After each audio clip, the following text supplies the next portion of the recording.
Welcome, welcome, welcome. Hello, everybody. Welcome back to the Welcome Home podcast. How are you guys doing? You already know what it is. Feel free to drop that down below. Let us know how you've been over this last, what is it, 2 weeks? hmm Yeah. How the Lord has been good to you, what's been going on. Give us some updates down in the comments. How are you doing? I am exhausted and disappointed. Why is that? It's just been a really long week. That's why I'm exhausted and disappointed because I got some news that I didn't want to get. I think I have Yeah. knowledge of the news you're referring to, but for those who are going to be listening or watching, give them some insight to what's been going on.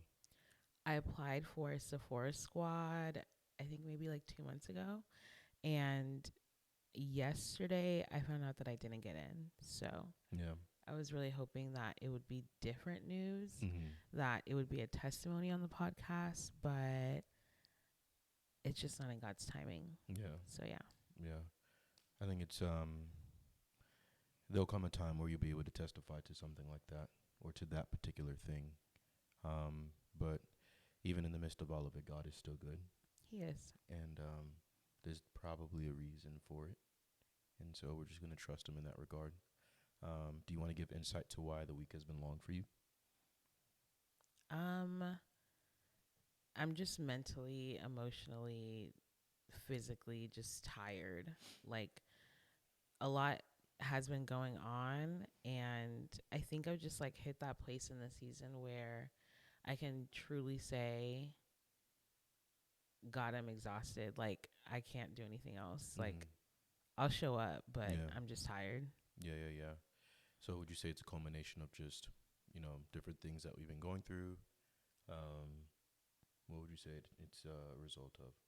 Yeah, just like different things. Yeah. Things I don't want to really discuss on the podcast, to be honest, but just like different things, and I'm just tired. Yeah. Well, I will give insight to where I'm at. I am, I don't know. I think discouraged isn't the right word. I think just things just kind of feel very ambiguous, right? And I'm very plan oriented. I typically like plan the next 10 steps.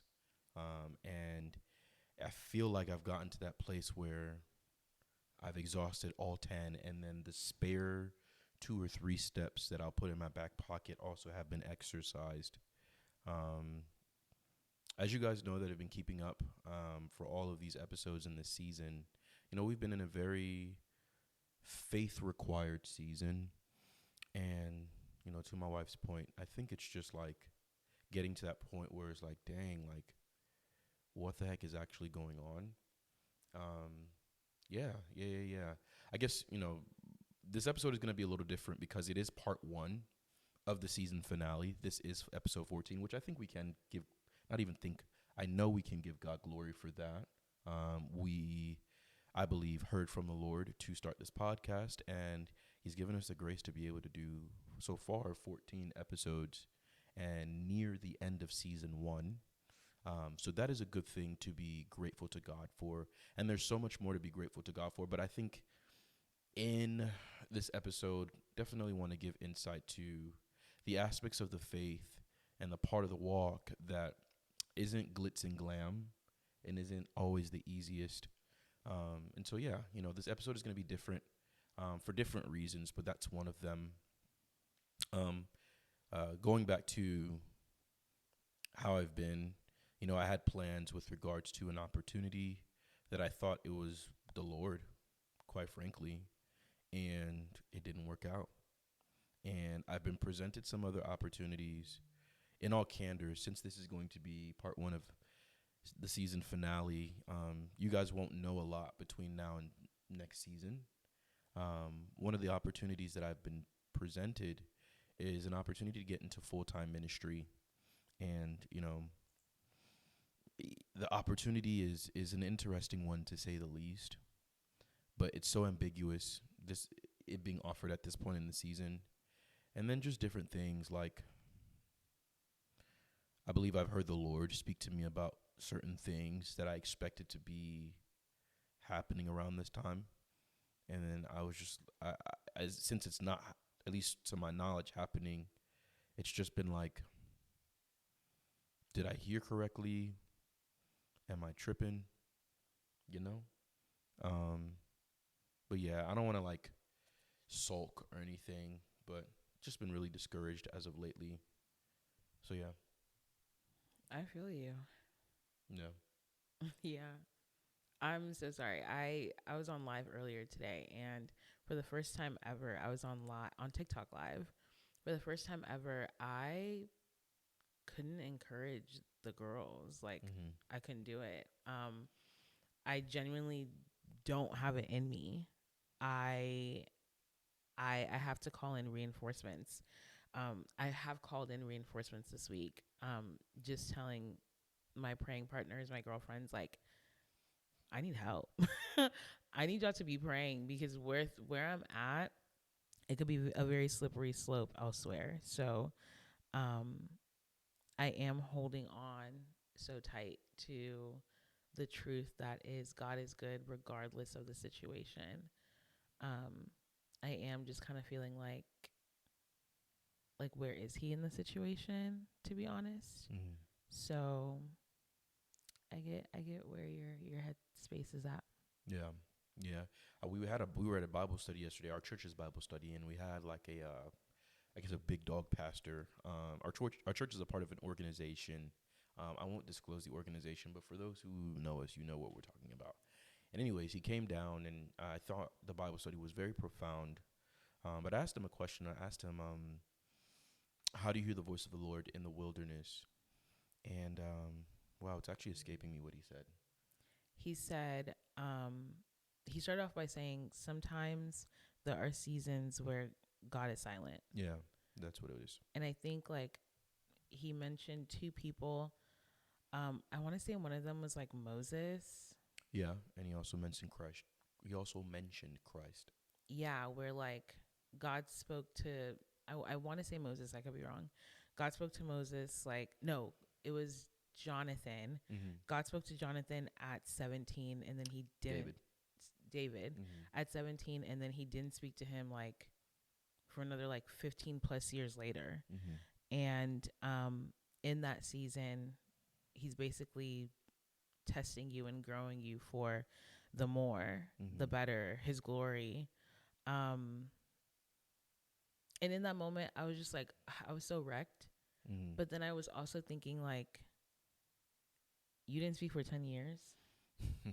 What? Yeah. No, I need way more assurance than that. And my Father in heaven knows I need way more assurance than that. Mm-hmm. Yeah, I don't know. We might just be at that part of the test where it's like the teacher's just silent. Um, Funny enough, I have a song about there being power in the silence, and the Lord moving and healing and changing. I don't know, man. Like faith that is no longer theory but is real is really hard. Yeah. It's really hard. Um, but we don't mean to be very somber in this episode. I think we just don't want to be disingenuous to where we are. I think it'd be easy to hop on here and be on some, hi guys, everything's great, and and in reality, it's not. Um, in the aspect of what we think and how we feel in this particular moment, we know in the grand scheme everything would be good. Um, Yeah. but yeah, I am grateful to God though that He is still in control and He is still sovereign. Um, yeah, yeah, that's what I'd say. Is there anything that's been going on, I guess, from a societal standpoint that you would say has been interesting? Mm, I don't think so. Like, I haven't really been heavily on social media lately, Mm-hmm. to be honest. I haven't been like scrolling heavily. So I don't really know what's going on. Yeah, yeah. I think one thing I do want to talk about is how, like, what do you think we're supposed to do in seasons like this, like times like this, where the Lord could be testing us. The Lord probably is testing us, and it almost feels like he's not there. What would you say you believe is the appropriate approach for the Christian? To pray without ceasing. Um, that would be like the first thing that came to my mind is to continue to cry out to the Lord. Speaking of crying out to the Lord, in yesterday's Bible study, the pastor basically ended off by saying that um, when you're trying to float and you're just like drowning underwater, the first thing that you should do is just to cry out to the Lord. And it really hit me because I was thinking like, when was the last time I really cried out? Like I feel like lately I've been praying, but because I've been praying about the same thing, maybe I'm being like lackadaisical, and I haven't really like sat down and been like, Lord, I'm really sad that I don't hear you, I don't feel you, I don't see you. Mm-hmm. And to just really sit in that. It's been a while since I've had like a good cry. So Mm-hmm. maybe that's what like you're supposed to do, is to cry out and pray. What do you think? Um, I think it's in times like this that you remember what the Lord has said. Um, and you really hold on to the word of the Lord. I mean, at this point, like, it's all, like, there's nothing else that you got, right? Like, we're really at that place where there is literally no other plan. Like, I've done plan Z. And it's like, even when things pop up as new opportunities, which they have by the grace of God in this last week, um, I'm not really like optimistic or overjoyed. I'm just like, all right, if it's what the Lord wants. And I don't know if that's the right mind or heart to have. Like, I don't know if that's part of what the Lord wants me to learn, want us to learn, that regardless of the highs or the lows, to remain even keeled. I don't know. But anyways, I'm kind of digressing. I would say holding on to the word of the Lord is what is all that kind of keeps me sane. Um, yeah, yeah, that's what I would say. What do you do when you don't have the zeal? Like I think like we're talking in a perfect world where like you knew what to do and you actually did it. Mm-hmm. But what about those people that are maybe struggling with like, girl, I cannot get up to even do to cry out. Mm. Like I don't have the energy to cry out. I don't want to cry out. Yeah, What do you do then? I think community is super integral. One thing I can attest to during this season, shout out to all our friends, shout out to our family. Um, I can't really say that in this time and in this season, we really figured out who our friends were. And we really figured out who our family was. Like, in these last 3 months, people who can be there in the way that they can, they've been there. Whether Yeah. it be like simply helping us financially, or a word of encouragement, checking in on us. Yeah. Um, Family and friends have been family and friends. And um, to that point, like the movie night crew, um, my big bros from church and their wives, my actual family, my mom has stepped up in ways that have surprised me and just checking up on me. Different friends and family that have also helped out financially. Um, pastor friends, or mummies and daddies in the Lord, as some of our people would say. They've been so integral in this time that it helps, right, to stay encouraged and to stay optimistic and to stay motivated. Um, and the way that, my guy friends, my brothers have been checking in on me, it hasn't been in like a judgmental way. They'll check in on me, and I think it's a genuine care. So, to your question, I think the way that you find the strength sometimes can be from other people that the Lord has put around you. Yeah. I agree. I agree. That's kind of like what I was saying earlier when I had to call out on my village of women this week a lot more. and they've really stood up to the plate for me. So That's awesome. That's awesome. So, part of the reason that this episode is going to be different is because we're actually going to be doing, I guess, a little bit of a story time that will cap off in this episode.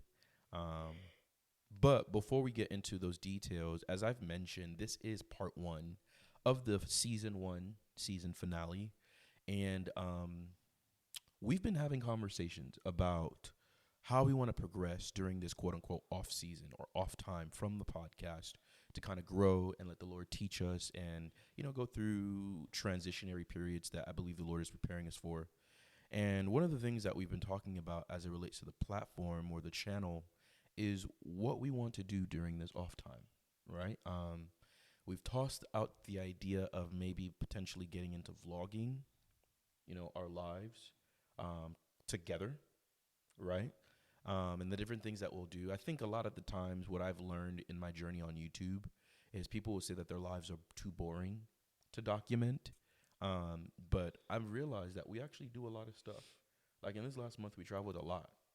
And for people who don't got no money and, and don't know what the heck is coming next, like we moved around a lot by the grace of God.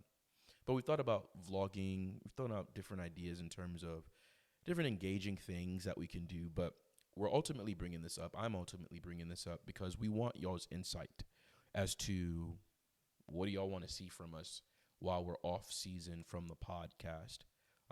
Do y'all want to see vlogs? Do y'all want to see street interviews? Do y'all want to see challenges? And not like the cringy stuff that like is fake and acted out, but like Bernice and I have had this idea because Bernice is such a phenomenal cook. And I just think that if I do anything, put my mind to it, I can be good at it.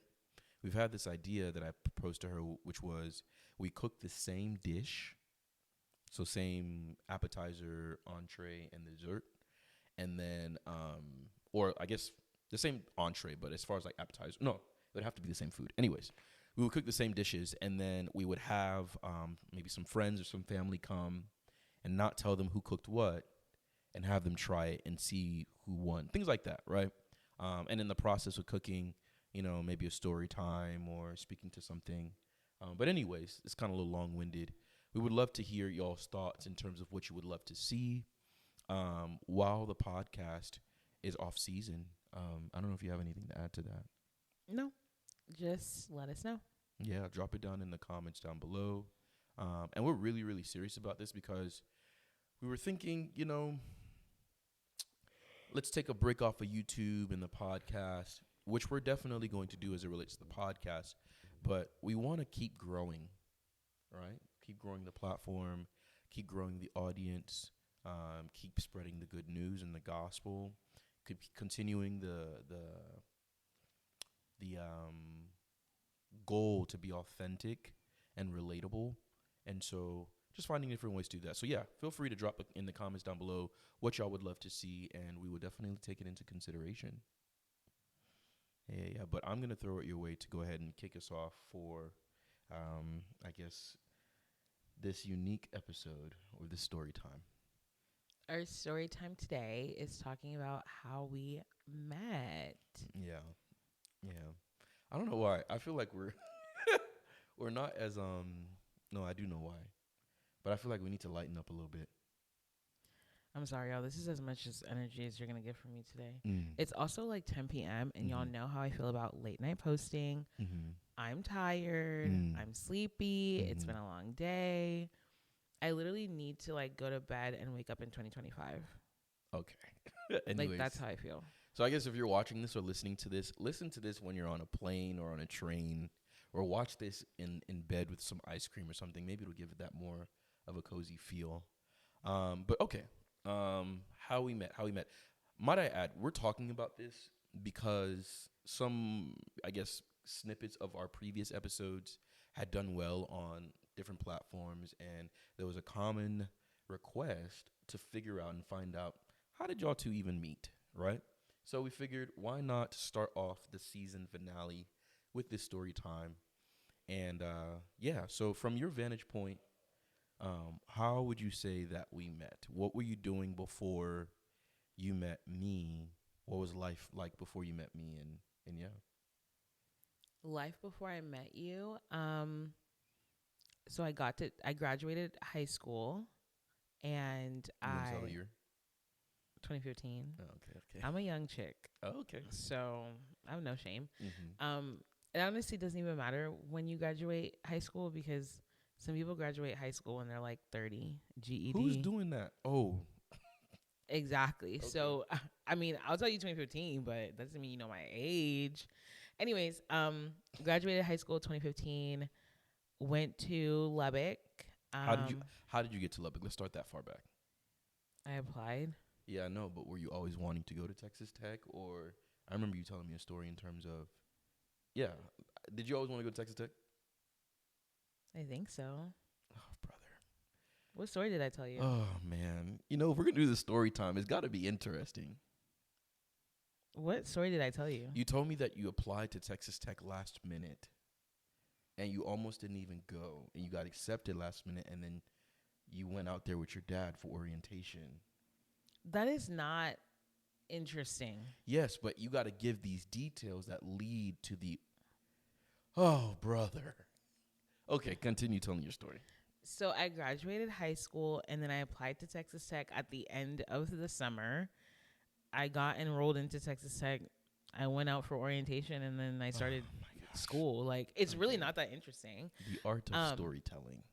Anyway, Don't tell me about the art of storytelling when you just got here as a creator. I've been storytelling. Listen. Anyways, let's not get into it. Let's not. The get girls into love my story times. Hey man, so I'm not knocking you. So yeah, I come to school, and I am so excited to be outside of my parents' house. Like, I'm so excited to, like, this is the first time that I've ever been around this many Black people.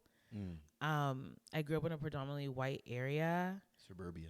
I did have Black friends. Like, don't get it twisted. My group of friends, like close friends, were actually Black people.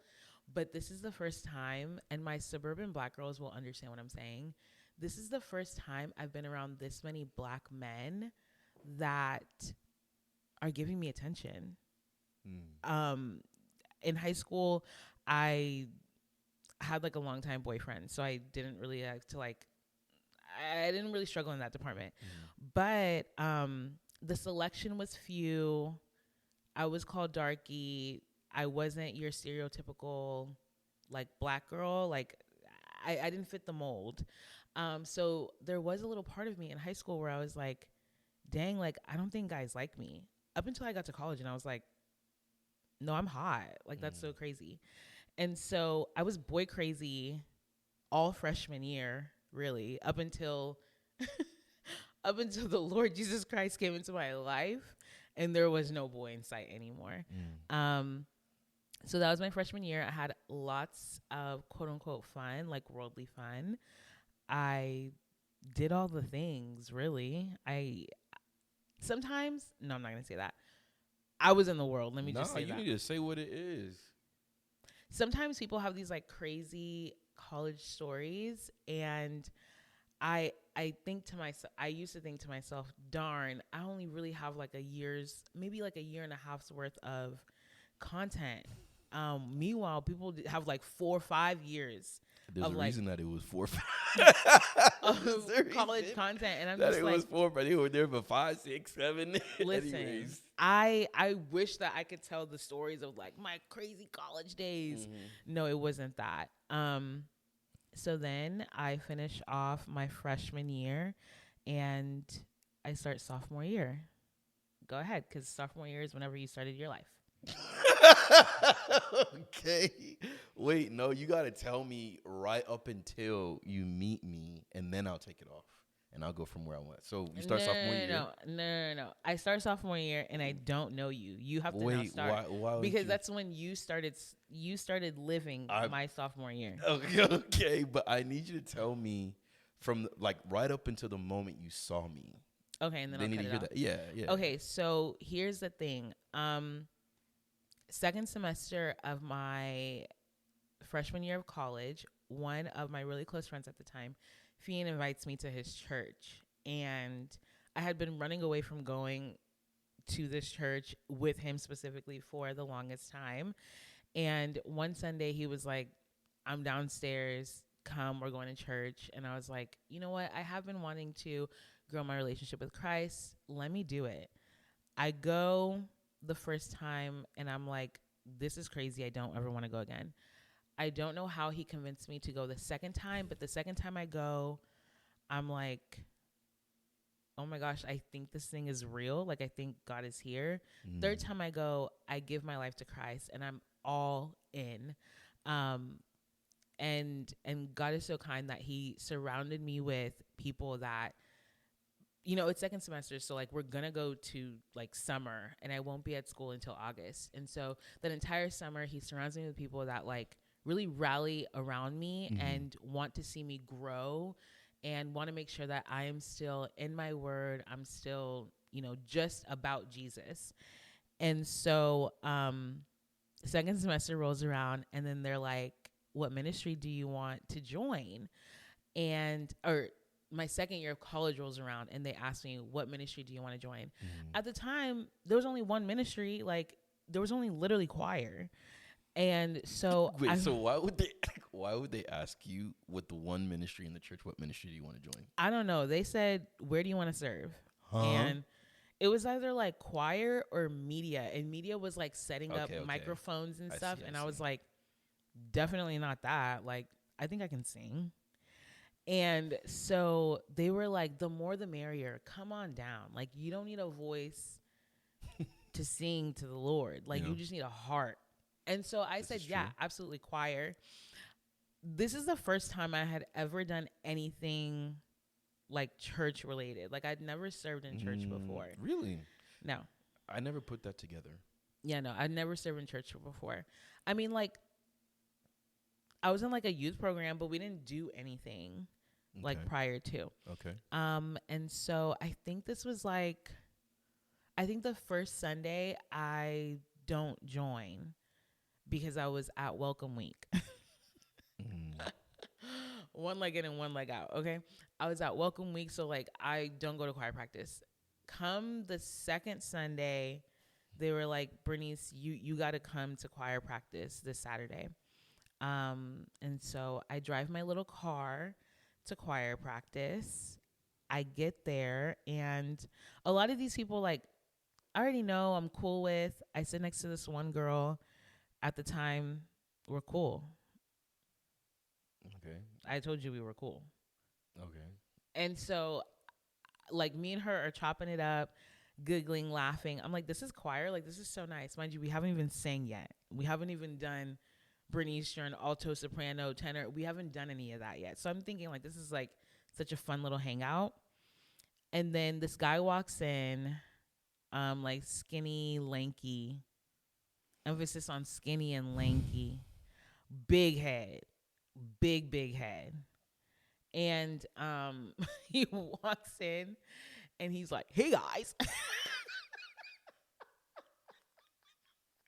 You don't think that's funny? He's like, hey guys, like literally in that tone. And I go, oh my gosh, he's so cute. Not cute like baby cute. Like, oh my gosh, he's like such a cute guy. Like his aura was giving like, oh, you're a nice guy. Like, you're a good guy. Like, you're cute, you know? And then the guy goes, the guy, like, they're like, oh guys, this is Shawn. And I guess at the time you had like gone crazy on like Vine or Twitter or something. And that's where they found you and recruited you to come to church. I don't know. But then they were like, this is Shawn. He's a freshman. He just got here. Immediately, my face is like, he's actually not that cute. He's okay. A freshman? I'm confused. So if the cuteness was, baby aura, why am I all of a sudden not that cute if I'm still... It was different. Okay. Anyways. It was different. Is that all? Yeah. Right at he said, the girl goes, oh, this is Shawn. Like, y'all haven't seen his like videos on Twitter or Vine or something. I had never. And she goes, yeah, he's a freshman. He's new here. And immediately I'm like, the girl next to me, funny enough, also thought he was cute. And I remember he walked in and we like held each other, like we squeezed each other because I guess we were both thinking like, ooh, new me. We haven't seen this one yet. Okay. And then, and then the girl introduces you and says you're a freshman. And the girl is still holding on to me like, like she's so excited. Mind you, she's like a grade above me. So she's a junior. And I immediately let her go and I go, girl, you can have him. I do not want a freshman. And scene. There's so much to that story. Anyways, okay, so me going to Texas Tech. I actually I actually almost didn't go to Texas Tech. I almost went to LSU. I was trying to get out of my parents' house. I was trying to get out. I had been in Houston, born and raised my entire life, kind of traversed through a certain region of Houston, and that's really all that I knew. And so, yeah, I was trying to get out of Houston, and I was like, man, what's the furthest place I can get away? So I applied to a couple of schools that their engineering school were really good. Texas Tech, which was 9 hours or 8 hours away. Kansas University, or University of Kansas. No, Kansas University, KU. Almost went there, and then LSU. And LSU, I ended up finding out, was about 4 hours away from Houston, which was still a good distance, but it was out of state. So was Kansas. So, when taken into the out of state tuition, Texas Tech was the furthest, far enough, right, and in-state, which was good to me. So I applied, I got in. I also was in a relationship, a long-term relationship, coming out of high school. Yeah. Who does that? Who comes to college in a relationship with a person who's not even in your college? I mean, at the time, I really liked the girl. Ugh. Okay. I mean, no shade to the girl. Anybody that comes to college with a partner, I always think like, are you afraid? Well, afraid of what? Wait, what? Afraid to be of what? single. No, I don't. No. I was so naive back then. First off, even if I came to college single, I wasn't going to participate in the. I don't think you have to. I think it's just like the newness of it all. And why do you have someone holding you back? Holding me back is wild. Because I think about like, you might want to go out with your friends, right? Okay. Like you might meet new friends and like, let's just say like you're not an extrovert in high school. Now you're in college and like, there's like a new side of you coming out. Your partner isn't with you to like walk in step with all these new changes. Like they're somewhere else doing God knows what. But then like they're trying to be on the phone with you and you're trying to go out with your friends. Like it's like what am I going to do? What am I going to do? Well, actually, at the time, due to certain things, I actually wasn't able to speak with her anyway. So coming into college, it wasn't even, actually, what's so crazy? So I got to college, August, and there was a reason why I had to travel, or I chose to travel.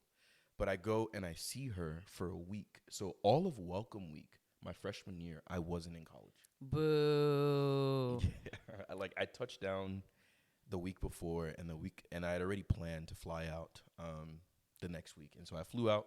I was out of college for a week, visiting her while welcome week was going on. And then I get back, right? And what am I trying to say? I guess I can give insight to that. So that relationship actually came to an end, ultimately, right? And as far as like getting into church, as she mentioned, so I met Bernice in church, which obviously is a good sign. And at the time when I got to college, I was trying to find a church, and I was trying to find a church that, I guess even at that time, I wanted to grow. So the first week of school, or the first Sunday, I go to a church. I don't even remember the church that I went to, but the second week, I went to a church that we would still have affiliations with throughout college anyway. It was black, right? And that culture and environment was definitely different, but it was something very interesting, and I had considered going back.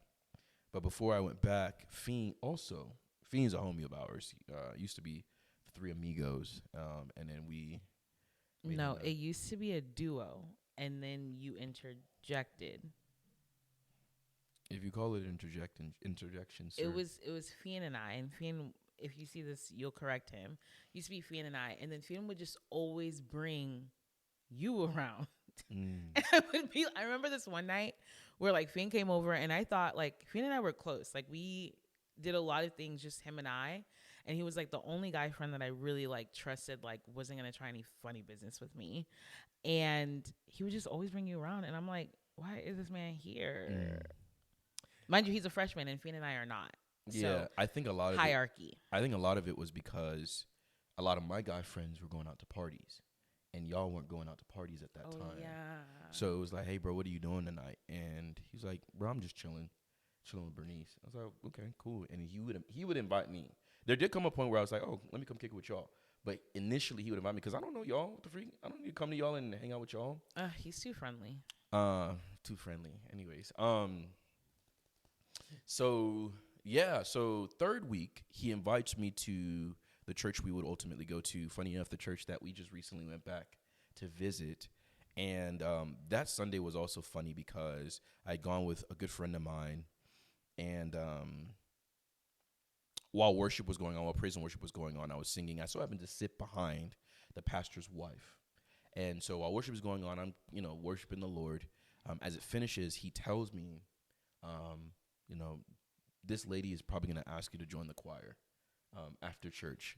He's like, watch. And I was like, okay. And that's exactly what happened. She turned around, she grabbed my hand at the church after church, and she took me to who was the choir director at the time and a friend of mine now. And yeah, so that's how I joined choir. And first choir practice that I had gone to, which was at the hotel at the time, was my birthday. So I went to choir practice on my birthday as a freshman. And then the next week, so they let me know that practice is actually normally at a apartment during the week. And then on Saturdays is at the hotel. So I'm like, cool. I'm in, I'm plugged in. I mean, I'm at the church now. I didn't really have an opportunity to go and check out I other thought churches. your birthday was on a Sunday that year. No, it was on a Saturday that year. Oh, I wasn't at that practice. Yeah, I don't think you were. So the next week I go to choir practice, and I walk into the room, and I'm the new kid, so I'm quiet, right? Walk in, and this individual that was the choir director, she introduces me to everyone. I didn't even know she had mentioned the whole Twitter thing. I don't think I had done anything really on Twitter at that time. I was just posting singing videos here and there. But in my mind, they weren't even doing anything crazy.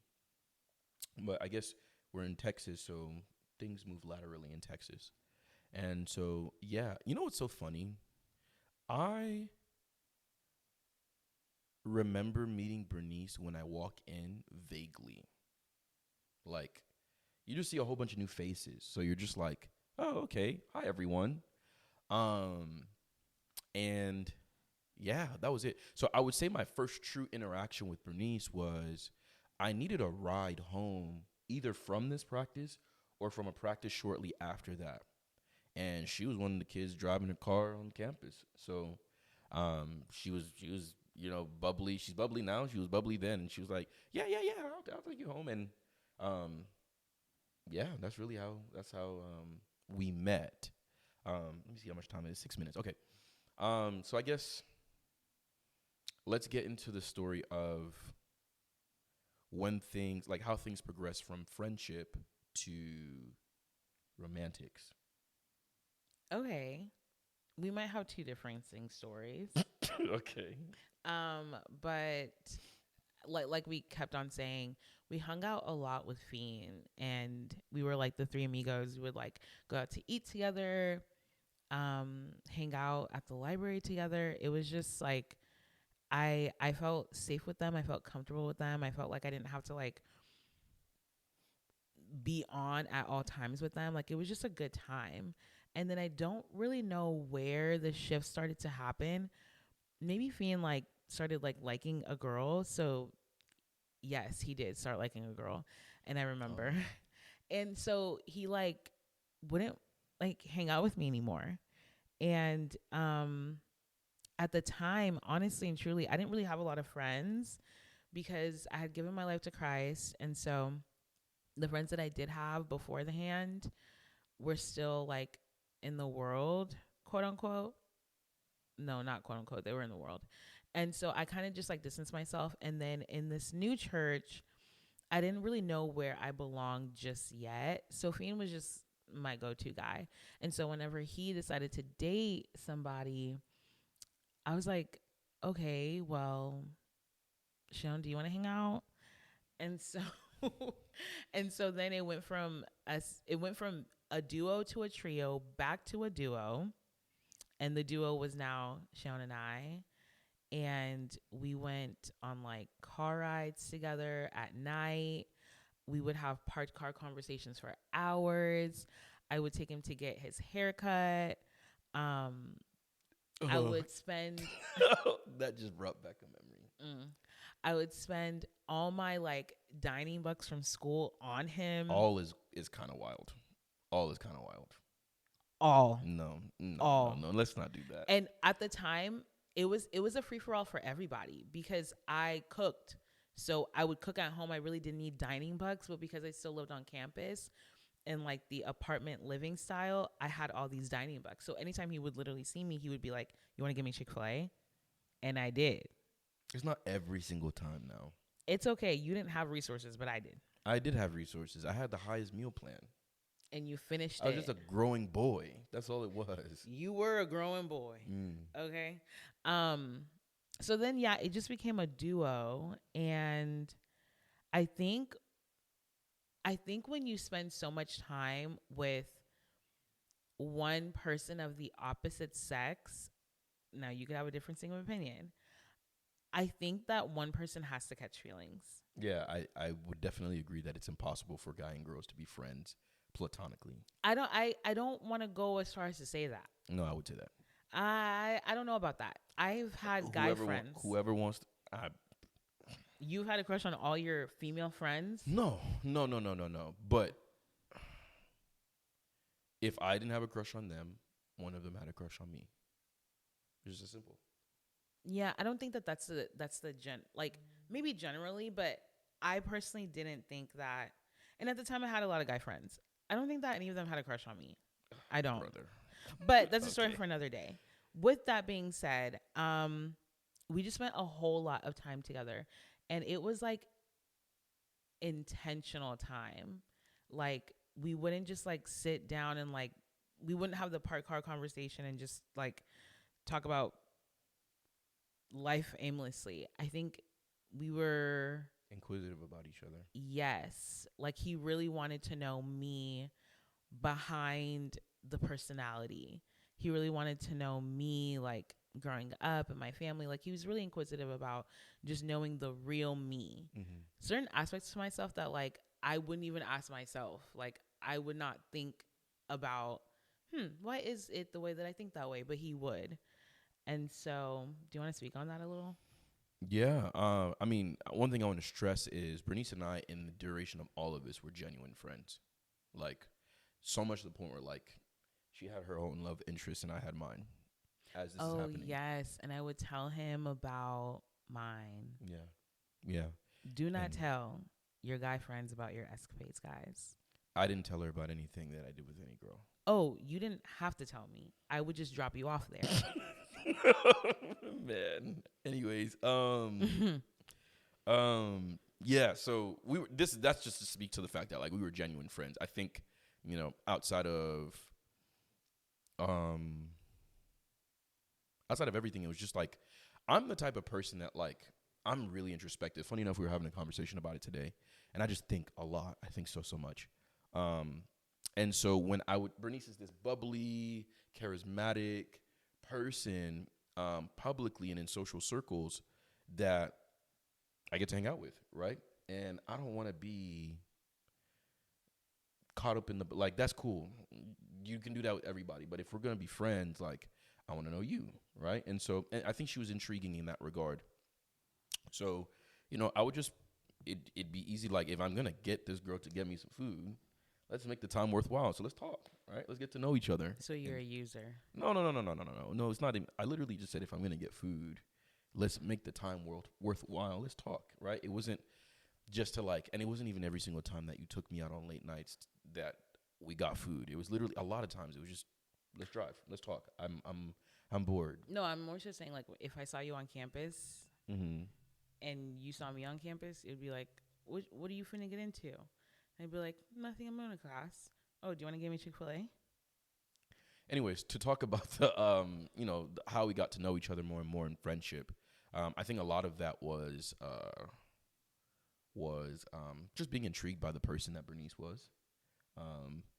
One thing that I would, and my best friend can attest to this, and again, this is coming from the heart that is like genuinely platonic. Bernice was the first girl that I saw, and I was like, man, she is beautiful. I'm not the first girl that No. you saw. Listen to the full story. She is beautiful. Sorry. Okay. For everybody, that's your opportunity for everybody who's listening or watching. That was your opportunity to laugh. Anyways, she was the first girl that I kid you not, this is not an exaggeration, where I saw her as beautiful, and it wasn't anything like from an attraction standpoint. It was genuinely like, you are just like, you're a beautiful, and I'm talking about like physically. She was a beautiful face, nice smile. Like, I was like, man, she is really beautiful. And then coupling that with like, having good friendship, it was like, man, she's a dope person, right? I do get that a lot. I think, like, I cannot stress enough how genuinely this was like, I wouldn't even go as far as to say the bro, because, well, no, she was the bro, because we would wrestle and fight like siblings. Oh my gosh. Yes. I did call you little bro. Mm-hmm. I did, because we would wrestle, Mm-hmm. and you would think that I am a boy. Yeah, but you would engage in wrestling with me. So is it that I'm thinking that you're a boy, or is it that you want to fight me? You thought that I was a boy. Anyways, I'm a little girl. oh, little girl that will hop on my back and try to choke me and hold me down, right? That's what little girls do, right? You were the little bro. Okay. I do remember that. Yeah. So I mean, that's just to like speak to, like, we were genuine friends, and it was respectful, right? Like nothing weird. So when did emotions start to change for you? I remember this one time we hadn't like talked in a week or something, and I think because you had a love interest, so Fian has a love interest. Now Sean has a love interest, and during this time, I was in my quote unquote, what do they call it? My intentional single era, something like that. And I was like, I'm not going to talk to any guy. Like, the next guy that I talk to is going to be my husband. I knew that. And so you're like, we're kind of creating space and boundaries, because like people have girlfriends, and I mean, you didn't have a girlfriend, but like my guy friends are now starting to have love interests. And I'm like, okay, well, let me just take a step back. And so there was this one week where we didn't hang out, and we didn't really text like that. We had a church function that I saw you at. Maybe it was like a Friday night or something. And then I came in, and you said something. You were like, wow, I haven't seen you in a long time. I really miss you. And that like did something to my brain a little. Okay. Like the way he said, I miss you. Please, let's just clear it for the record. It wasn't on some weird stuff. It was on some like, bro, where have you been type stuff. That's not how I heard it. Well, it's a good thing that communication is two ways, because I definitely didn't say it in any way I shouldn't have. No, he meant like, I miss you from his soul. Okay. Like the way he said it. Okay. The way he said it, I was like, this is not a regular I miss you. Yes, it very much was. First off, like, you don't even when you don't see your friends for a long period of time, you don't need to say I miss you. Huh? You what just, are we saying? like, that's your friend. Like, you just simply say like, oh my gosh, where have you been? But you took it a step further and you said, "Oh my gosh, we haven't hung out in a while. Yeah. I miss you." Okay. And that was like it was like a glitch in my system, and I was like, "You're not supposed to miss me. You're my brother. We don't miss each other. It's So okay." brother and sister don't miss each other. I don't miss my siblings ever. That's weird.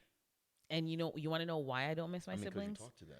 I get a good load of them even when I'm not physically around them. Okay, but we hadn't gotten that interaction. To me, for a week wasn't like a week. You guys don't understand. Bernice and I hung out like all the well, let me not say that. That's kind of extreme.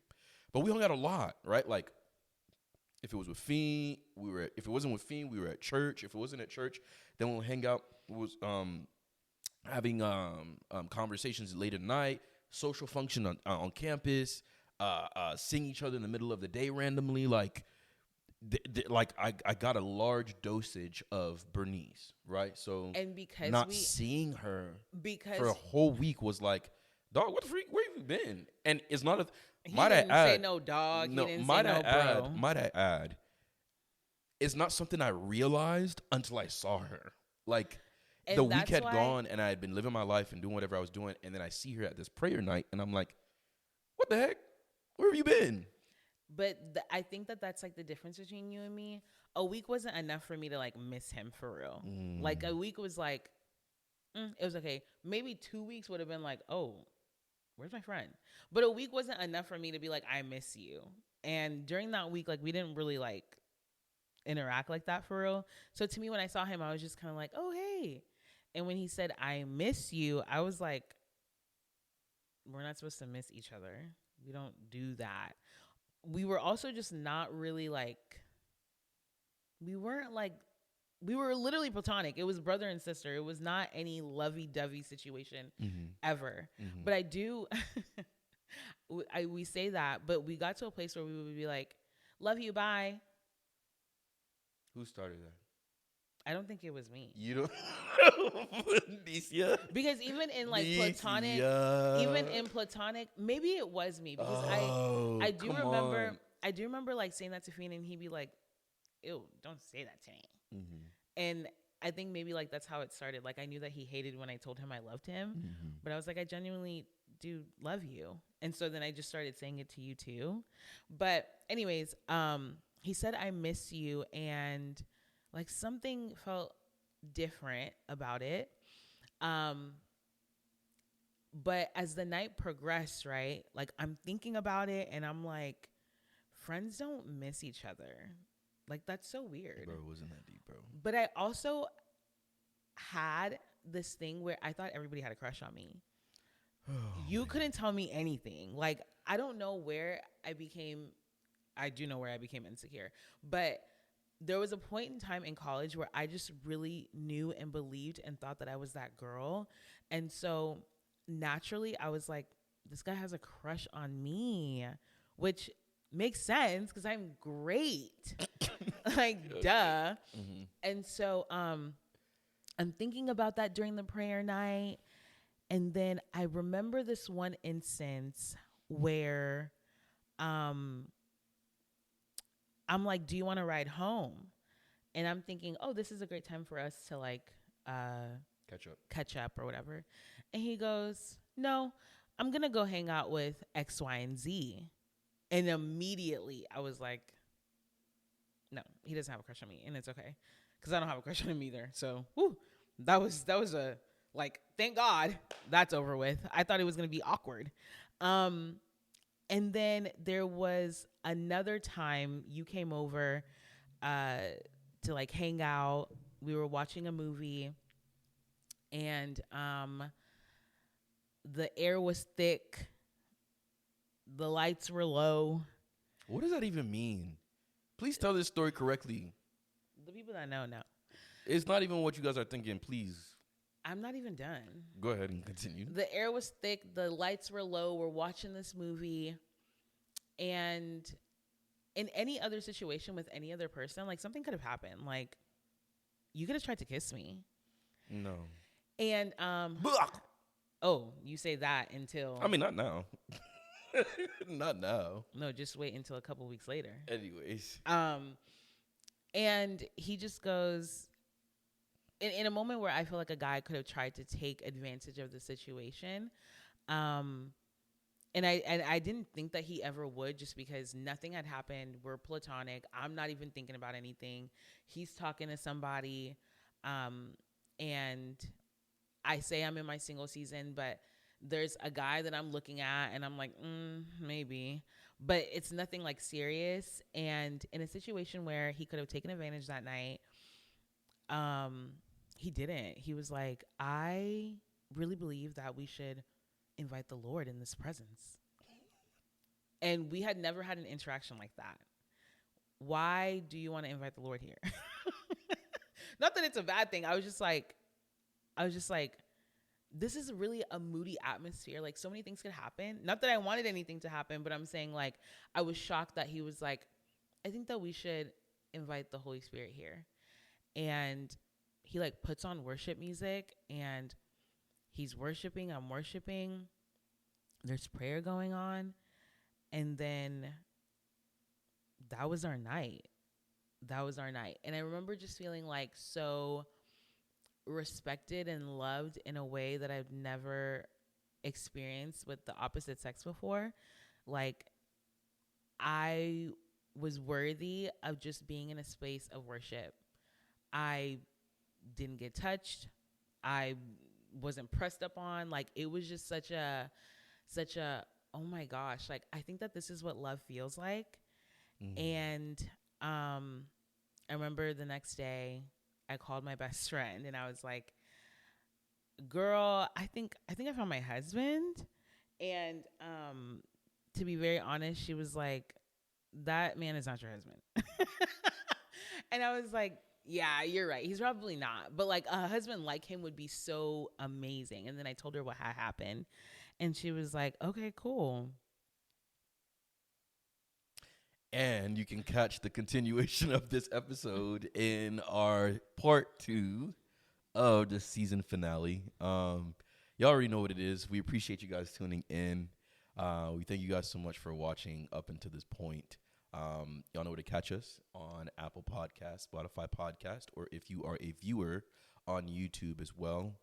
We cannot stress enough our appreciation for you guys kind of riding with us through this season, through the ups and the downs. We're super excited for what the future holds. As we mentioned earlier, please feel free to drop down in the comments what you guys would like to see from us once season 1 ends. We would like to stay present on YouTube and kind of grow with you guys. So whatever you guys would love to see, let us know. But I don't know if you have anything else to add to that. I'll see y'all in part 2. Yep. But all right, without further ado, Bye. welcome home.